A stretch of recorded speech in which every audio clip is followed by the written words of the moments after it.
Encounter is brought to you by the Broome County Council of Churches. Welcome to Broome County Council of Churches Encounter program. Today I have Megan Ford, who is Director of Marketing, and Kristin Mahoney, who is a co-director and also event organizer for our Room to Heal. Welcome. Thank you for agreeing to be here today. Thanks for having us. Maybe you could tell us a little bit how a Room to Heal actually started. Sure. Our Room to Heal started in 2005. It was two mothers in the Vestal area, Linda Solomons and Lori Abbas, that got together and came up with this great organization. Linda was going through some health issues with her son. He'd been diagnosed with leukemia, and she was going through things that most parents don't have to go through, fortunately. He ended up having a bone marrow transplant and has been in remission. But through that, she needed to find an outlet for her energy and really wanted to help other families going through similar circumstances.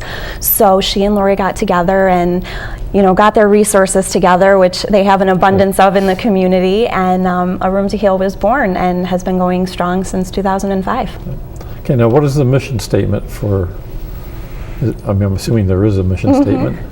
Our mission is to provide healing environments for children with serious medical conditions. Our priority is children who have prolonged time at home. They have a financial need. Okay. They have certainly focused on getting their child well and not on redoing a room for them. It's really focused on the child and any therapeutic needs that they have that they don't particularly have resources for.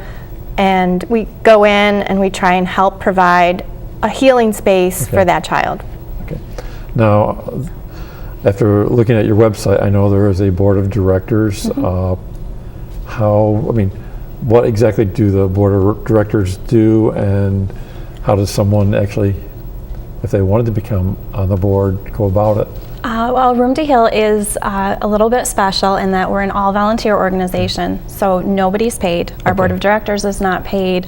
We do all the work ourselves, so we're reliant on all of our volunteers and ourselves. There are 11 board of director positions open on our board. Anybody can really put notice out there that they'd like to join.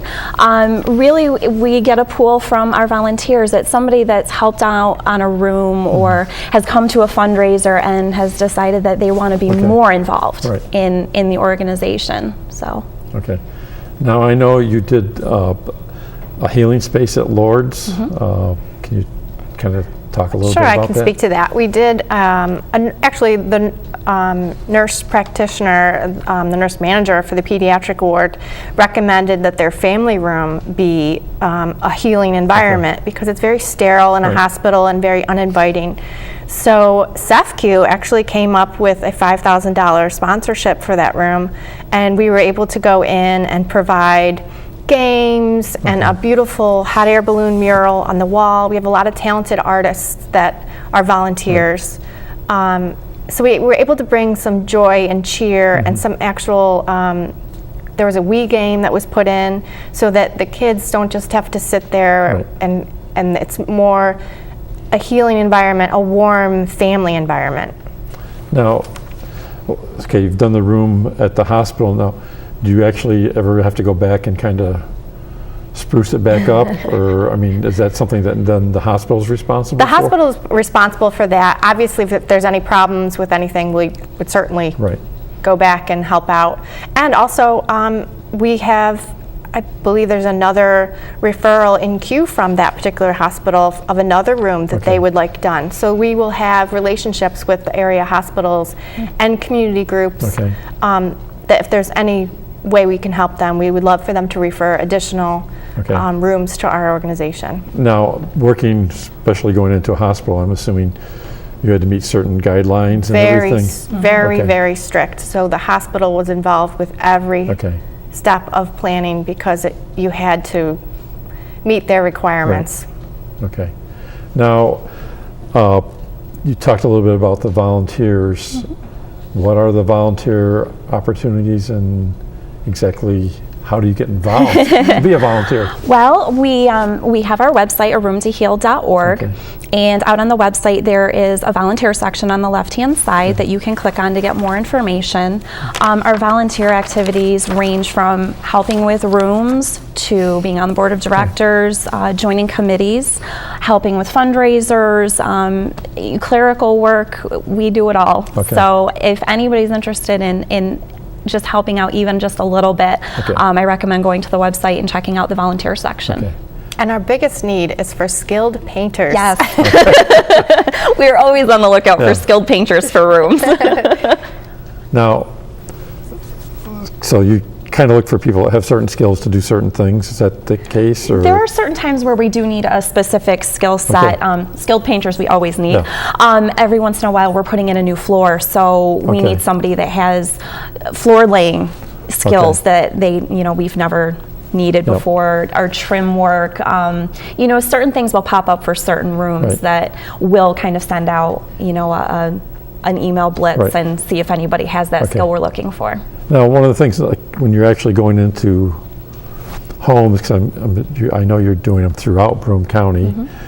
do you ever have to get involved with the local government agencies as far as, I don't know, if sometimes you have to get a permit to do certain things or not necessarily? Our rooms are mainly freshening up Okay. our room inside. So really- really doing decorating, painting, changing out furniture, things like that. Okay. So for that, we don't Okay. really need permits. Yeah. There have been isolated yes. incidents Yeah. where we're renovating to the extent where, you do have to Right. go through that. But most of our rooms are really confined to either the child's bedroom Okay. or a therapy room, and it's really more decor. Okay.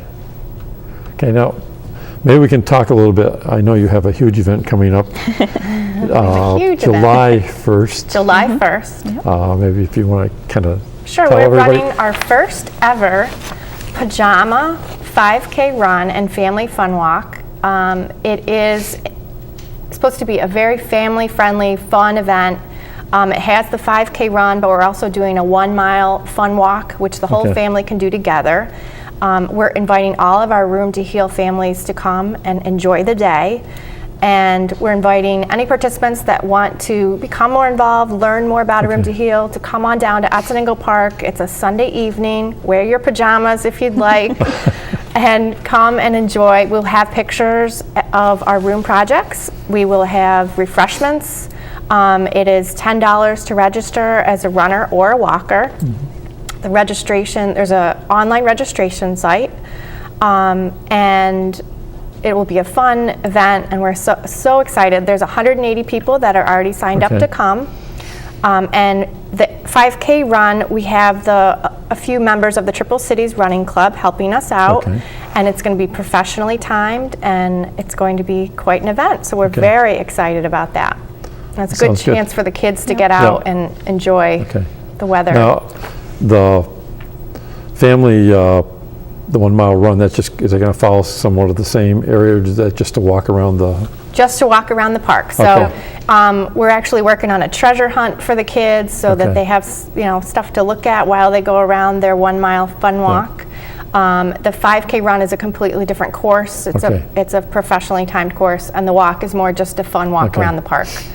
Okay. So Sounds like it'd be a lot of fun and encouraging people to wear their pajamas. yes, we hope that we have prizes for Okay. the best pajama costumes, the top fundraisers.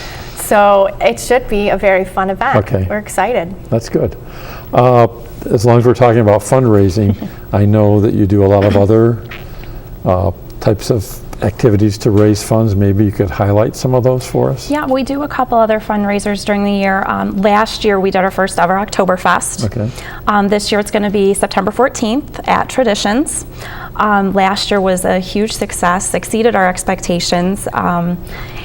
We decorate, and everybody is encouraged to dress up in traditional German attire. There's German food, German beer, German band. It's a great night. And then we also have our annual holiday fundraiser in December, usually a couple weeks before Christmas time.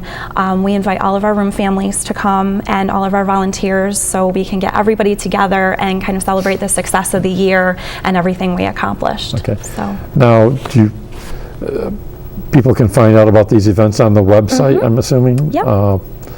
Yep, once we get through our 5K run, we'll start putting more information about the Oktoberfest out on the website. And then once Oktoberfest is over, we'll start putting information about the holiday luncheon out there. Okay. So. But it's all on a roomtoheal.org. Okay. So. Okay. Now, I'm assuming like Traditions probably just gives their facility. Do you have for free, or do you have to? We get a lot of corporate donations and sponsorships. We have a lot of donations coming in for the 5K run for refreshments, and Triple Cities has been very generous with their time, getting the course set up and all of that. We'll have lots of donations for Oktoberfest for food and beverage, and corporations around Broome County area have been very generous to us, and we're very grateful for that. Okay, so I mean, if anybody wants to make a donation, they can just call. Absolutely, our information's right on the website. They can, send an email to a Room to Heal, or drop down. Our office is located on Robinson Street, right next to Cortez. So. Okay, now, do you have set office hours, or is that just hit and miss? Or usually, but if anyone wants to contact any of us, we'd be happy to meet them there and show them our office. And Okay. Now, what would be the biggest things you need as far as donations? We have a lot of corporate sponsors, a lot of local community businesses that provide us very generously with new flooring, a lot of different things. So we reach out to those businesses usually if we have a big project and we need something specific, but we are open to any individual also. There's individual families that will sponsor an entire room.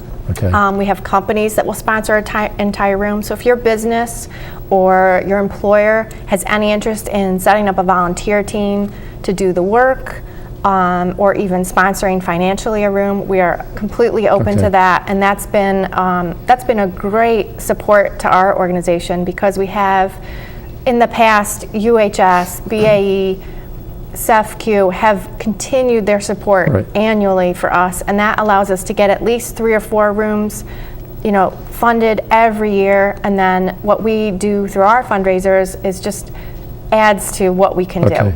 Now, give me an idea what might be a basic cost to do? I mean, granted, every place you go is going to be a little bit different, but our low end is usually if we don't have to do a lot of, we don't have to do flooring, we don't have to, replace a lot of things. It's just furniture and touching the room up.